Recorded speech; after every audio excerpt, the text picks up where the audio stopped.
अरे माँ और बाबूजी को नहीं बता सकते थे तो क्या हुआ, मुझे ही बता देते। अब क्या करूं, सब कुछ इतनी जल्दबाजी में करना पड़ा कि मुझे तुम्हें बताने का समय ही नहीं मिला। चलो कोई बात नहीं, शादी मैंने ऐसे ही कर ली, लेकिन मैं रिसेप्शन पार्टी बहुत अच्छे से करूंगा। उसमें तुम अपने सारे अरमान निकाल लेना मेरी प्यारी बहना। हाँ हाँ क्यों नहीं, आखिर मेरी भाभी आई है, इकलौते भाई की इकलौती भाभी। हिमांशी का व्यवहार देखकर और उसका पहनावा देखकर सलोनी अपने मन ही मन सोच रही थी, मेरी ननद तो बहुत खूबसूरत, सुंदर और गोरी है। काश कि मैं भी इतनी गोरी और सुंदर होती तो अच्छा होता, लेकिन मैं अपनी ननद की जैसी नहीं हूँ। मेरा रंग सांवला है।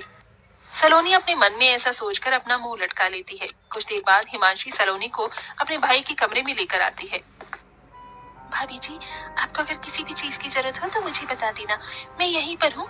आवाज लगा देना, मैं आ जाऊंगी और आपकी मदद करवा दूंगी। अभी तो मुझे किसी भी चीज की जरूरत नहीं है ननन जी, लेकिन अगर किसी चीज की जरूरत होगी तो मैं आपको तुरंत बुला लूंगी। आप चिंता मत करो, आपके अलावा इस घर में मेरा है भी कौन जो मुझे समझ सके। एक भाभी के लिए एक ननन बहुत मायने रखती है, आप तो इस चीज को समझती हो ना। हाँ हाँ क्यों नहीं मेरी प्यारी भाभी, बिल्कुल समझती हूँ। आप चिंता मत करो, मेरे रहते इस घर में आपको कभी किसी चीज की परेशानी होगी ही नहीं। ऐसा बोलने के बाद हिमांशी अपने भाई के कमरे से बाहर आ जाती है।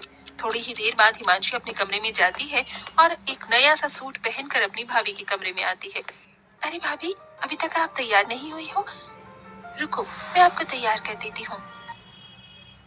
हिमांशी अपनी भाभी सलोनी को तैयार करने लगती है। तभी सलोनी देखती है कि हिमांशी ने बहुत सुंदर और प्यारा सूट पहना होता है।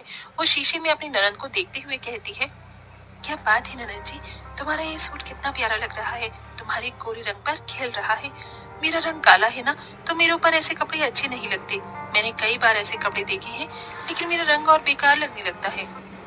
अरे भाभी कैसी बात कर रही हो आप, ये तो बहुत प्यारा कलर है और ये कलर भी मीडियम है, इसे गाजरी कलर बोलते हैं।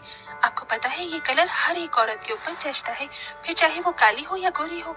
आपको यकीन नहीं है तो रुको, मैं आपको ये सूट देती हूँ, फिर आप इसे पहनकर देखना, आपके ऊपर बहुत अच्छा लगेगा। हिमांशी अपने कमरे में जाती है और दूसरा सूट पहनकर जो उसने पहना होता है उसे उतार के अपनी भाभी के पास ले आती है। भाभी ये लो सूट। अरे ननद जी, आपको ये सूट मुझे देने की क्या जरूरत थी, रहने दीजिए। अरे क्या हुआ भाभी, आप मेरी भाभी हो, मैं इतना नहीं कर सकती, चलो इसे पहनकर दिखाओ। हिमांशी के ऐसा कहने के बाद सलोनी हिमांशी की बात मान लेती है और सूट पहनकर अपनी ननद को दिखाती है। देखो ननद जी कैसा लग रहा है। पहले तो मुझे लग रहा था कि मेरे रंग के ऊपर ये अच्छा नहीं लगेगा, लेकिन मेरे सांवले रंग के ऊपर ये मुझे बहुत अच्छा लग रहा है। हाँ हाँ क्यों नहीं भाभी, आपके ऊपर ये रंग बहुत अच्छा लग रहा है। कलर कुछ नहीं होता भाभी, पहनने का तरीका होना चाहिए। आपके ऊपर ये सच में बहुत अच्छा लग रहा है, आज से आप इसे अपने पास ही रख लो। हिमांशी ऐसा कहकर अपनी भाभी को तैयार करने के बाद मुंह दिखाई के लिए लेकर आती है, जहाँ सब बहुत अच्छे से उसकी मुंह दिखाई की रस्म करते हैं और सभी उसे शगुन देते हैं। साथ में हिमांशी भी एक प्यारा सा तोहफा अपनी भाभी को देती है। भाभी, मैं आपके लिए ये इतना प्यारा सा तोहफा लेकर आई हूँ, इसे हमेशा अपने पास ही रखना। आप तो बहुत अच्छी हो ननद जी, आपका बहुत बहुत शुक्रिया। इस तरह हिमांशी अपनी नई भाभी के आने पर बहुत खुश होती है, लेकिन सलोनी बहुत ही चालाक होती है। उसे जो भी चीज हिमांशी की अच्छी लगती है वो उससे लेने के चक्कर में उसके सामने ऐसा दिखावा करती है जैसे उसके रंग की वजह से उसके ऊपर कुछ भी अच्छा लगता ही नहीं। एक दिन सलोनी अपनी ननद के कमरे में आती है तो वो ननद के ड्रेसिंग टेबल पर बहुत महंगा महंगा मेकअप का सामान देखती है। कितना महंगा महंगा मेकअप का सामान है, मुझे तो बड़ी हैरानी हो रही है। ऐसा सामान तो मैंने कभी देखा ही नहीं जिंदगी में। अरे भाभी आप यहाँ, कुछ काम था क्या आपको? नहीं कुछ काम नहीं था, मैं तो बस ऐसे ही आई थी।